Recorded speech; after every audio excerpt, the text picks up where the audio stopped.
Olá, alunos do Conde, alunos do sexto A, do sexto B, do sexto C e do sexto D.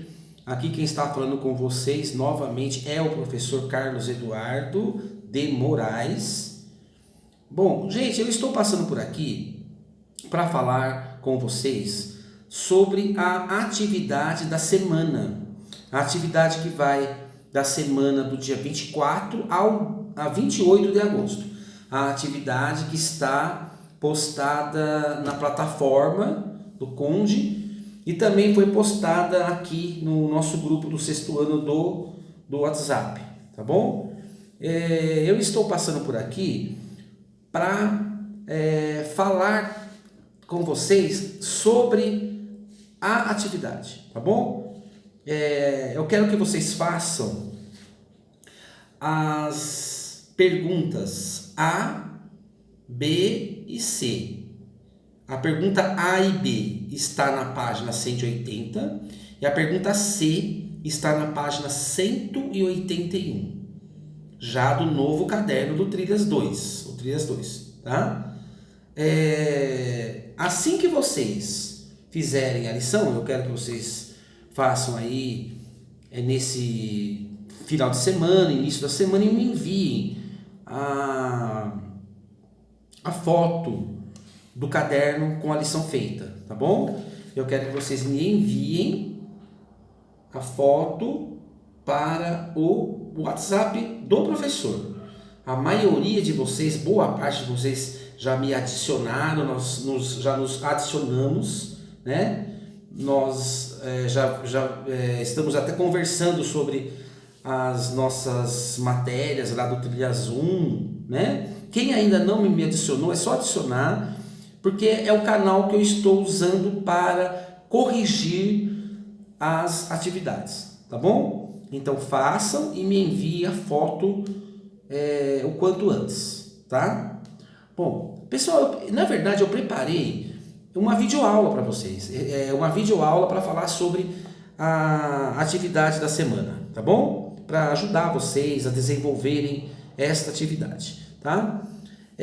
Nós vamos falar hoje sobre a origem dos continentes, né? Eu vou fazer agora para vocês, eu quero que vocês, mesmo que mentalmente, procurem responder. Pessoal, quais são os 5 continentes que existem atualmente no mundo, tá? Eu trouxe aqui o globo terrestre para ajudar nessa ilustração, tá? São 5 os continentes, são 5 os grandes blocos de terras emersas do planeta Terra. A parte azul, que é a maior parte, que é a parte em quilômetros quadrados maior, são os oceanos. A parte colorida são os continentes. São 5 grandes blocos de terras emersas. Por exemplo, aqui nós temos a África, aqui nós temos o maior continente, que é a Eurásia, aqui nós temos a América, aqui nós temos a Oceania e aqui no hemisfério sul a Antártica. Então, pessoal, quais são os 5 continentes? A América, a Eurásia, a África, a Oceania e a Antártida. Bom, pessoal, mas será que sempre foi assim? Será que sempre foram esses 5 os continentes? Tá. Gente, para nós desenvolvermos a aula de hoje, nós vamos ter que voltar para o ano de 1915, há 105 anos atrás. Pessoal, há 105 anos atrás, um alemão chamado Alfred Wegener, em 1915, um alemão chamado Alfred Wegener, ele desenvolveu, digamos, uma teoria que vai explicar a origem dos continentes, né? Bom, pessoal, o que o Werner, de uma maneira bem simples, até ele percebeu ao seu tempo, lá em 1915? Observando o mapa mundi, o globo terrestre, o que o Werner ele percebeu? Uma coisa que talvez vocês mesmos aí dos sextos anos já tenham percebido, que os continentes seria como peças que se encaixam, né? Por exemplo, a África e o Brasil se encaixam exatamente. O Nordeste do Brasil se encaixa aqui com a parte ocidental da África. E assim com outros contornos que existem entre os continentes. Então é como se entre os continentes existissem um quebra-cabeça. Então o Werner ele pensou que aí existia a possibilidade de existir algo mais, não simplesmente um quebra-cabeça simplesmente, mas por detrás disso haveria uma grande teoria, a construção de uma teoria, tá? Quais são as evidências científicas que também vieram a ajudar o Werner a elaborar a sua teoria? Apesar do Werner ser um meteorologista, né, o Alfred Werner, ele era uma pessoa ligada à previsão do tempo, né? Ele era um meteorologista. Mas o Alfred Werner também tinha outros conhecimentos científicos de biologia, de geologia, geomorfologia, né? E o Alfred Werner, ele percebeu algumas evidências, né? Quais seriam essas evidências? Por exemplo, eu trouxe aqui para vocês um fóssil. Aqui nós temos uma rocha sedimentar, né? As rochas sedimentares, obviamente, elas são feitas de sedimentos. E o que existem nesses sedimentos? Fósseis. Aqui, por exemplo, nós temos um fóssil de um peixe, né? O esqueleto de um peixe. Esse fóssil que é do interior de São Paulo, essa rocha, tem milhões de anos. Então, o que o Alfred Werner ele percebeu? Fósseis comuns em continentes diferentes, ou seja, fósseis que existem na costa leste do Brasil só existem em um lugar do mundo, na costa oeste da África. Além disso, o contorno dos continentes, o quebra-cabeça que nós acabamos de falar, e outras evidência, rochas comuns em continentes diferentes, ou seja, rochas que existem num continente, só existe a mesma estrutura geológica num outro continente, exatamente onde as peças se encaixam, né? Tem um exemplo que eu poderia citar aqui em São Paulo, né? No interior de São Paulo tem um sítio geológico, né? Na região de Itu, onde existe uma rocha chamada de Rocha Montonet. Essa rocha ela só existe em outro lugar do mundo, ela só existe na Austrália. Então pode ser que um dia essas duas rochas elas estivessem unidas, né? Se separaram pelo tectonismo que acontece no interior da Terra.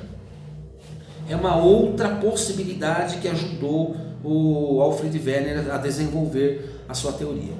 Segundo o Werner, o que existia há 200 milhões de anos atrás? Há 200 milhões de anos existiu um único continente, a Pangeia. A Pangeia, então, seria um único continente banhado por um oceano primitivo, né, que é a Pantalassa, um oceano único que banhava esse único continente, a Pangeia. E o que teria acontecido com a Pangeia há cerca de 100 milhões de anos? A Pangeia teria se dividido em 2 outros continentes, dois, dois outros grandes blocos de terra. A Laurásia, que depois teria dado origem à América do Norte e à Eurásia, e a Gondwana, que depois também se separaria e daria origem hoje à América do Sul, à Índia, à Oceania e à Antártida e à África, né? Bom, e o Werner, ele começou a desenvolver a sua teoria. Gente, alguém aí do sexto A, do sexto B, ou do sexto C e do sexto D saberia me dizer o nome dessa teoria desenvolvida pelo Alfred Werner? Já ouviram falar? Teoria da deriva dos continentes, ou deriva continental. Bom, mas no meio científico, vocês devem saber muito bem que o meio científico ele é feito de várias teorias, e qualquer teoria ela tem que ter comprovação científica. Se uma teoria não tiver empirismo, não tiver comprovação científica, essa teoria ela é quebrada, ela deixa de ser aceita, ela é uma teoria fraca. Qualquer teoria científica ela tem que ter embasamento técnico, científico, empírico para ser aceita, né? E assim foi com todas as teorias, né? Exemplos, as teorias, por exemplo, do Isaac Newton, as leis da física. O Newton desenvolveu as leis da física, que é uma lei que tem uma estrutura científica totalmente hoje aceita no meio acadêmico, entre os físicos. Outra teoria, a teoria da evolução das espécies, do Charles Darwin. O Darwin sofreu pra caramba com a sua teoria lá no século XIX. Ele foi porque ele desafiou na época o cristianismo. Ele pôs em xeque a teoria do criacionismo de Adão e Eva, ao dizer que os animais eles evoluem, a evolução das espécies. Mas a teoria do Charles Darwin foi tão bem fundamentada que hoje ela é muito aceita, tanto que está nos livros de ciências das escolas, né?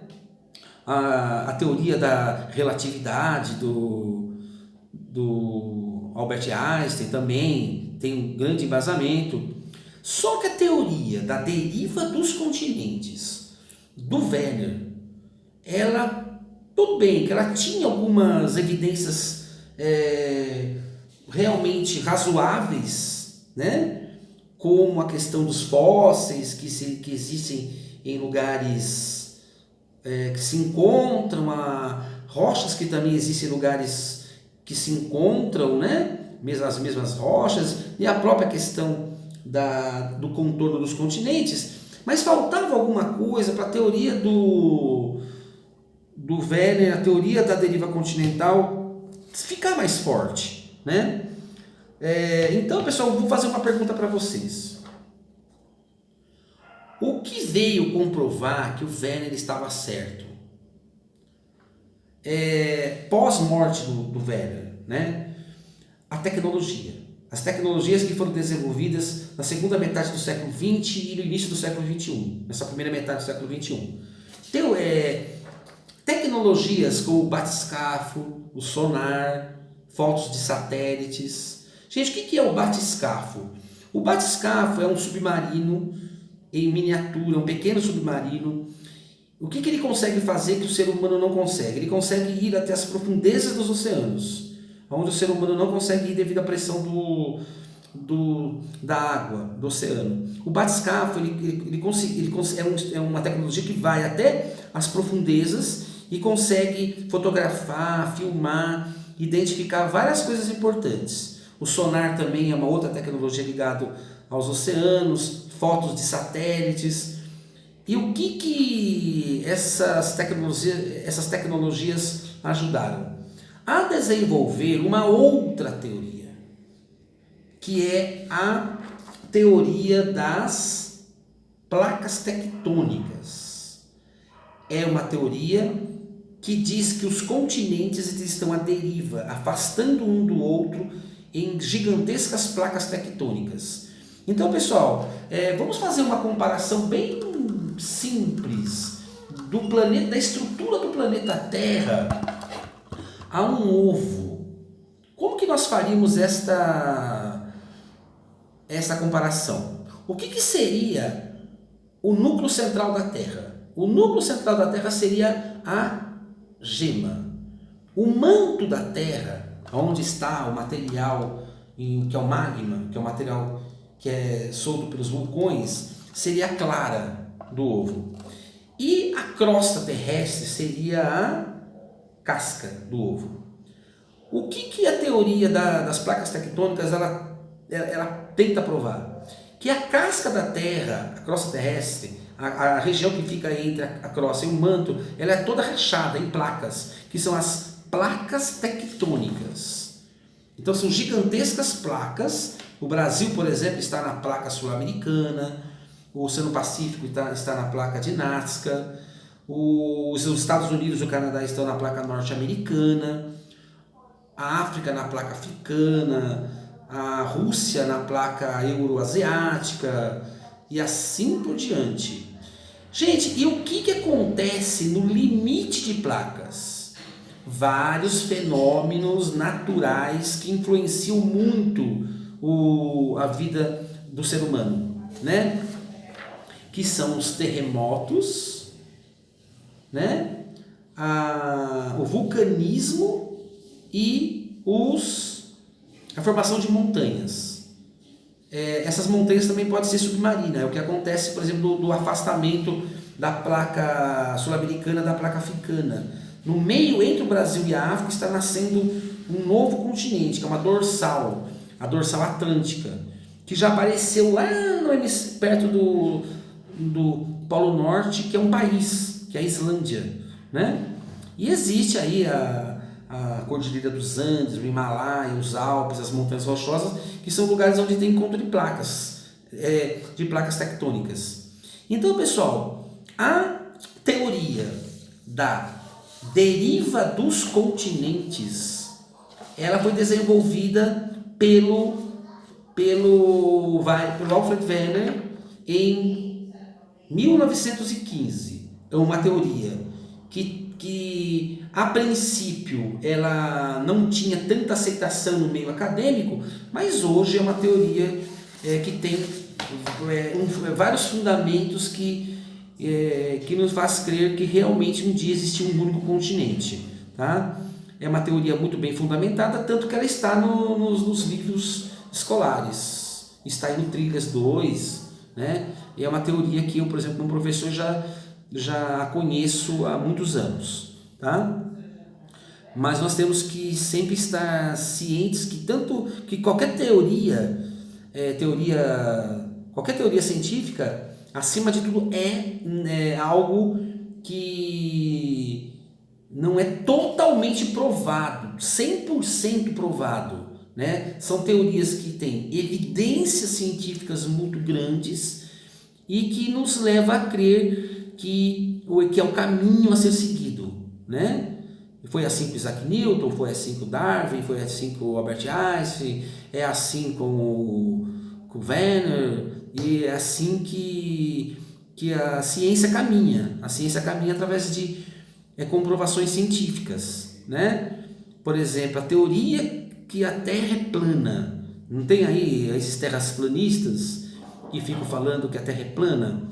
Por que a teoria de que a Terra é plana ela é quebrada, ela é desacreditada? Porque ela não se sustenta.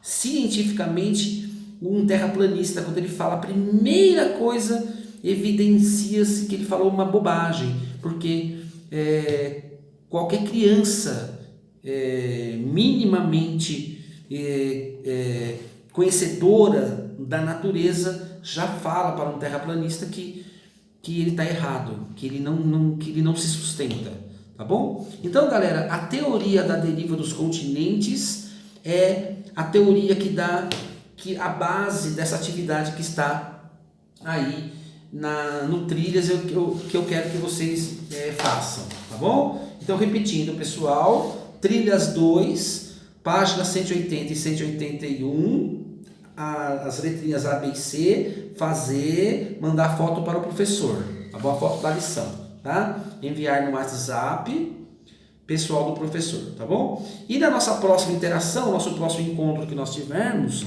e a gente faz a correção dessa lição, conversa sobre ela no nosso grupo, tá bom?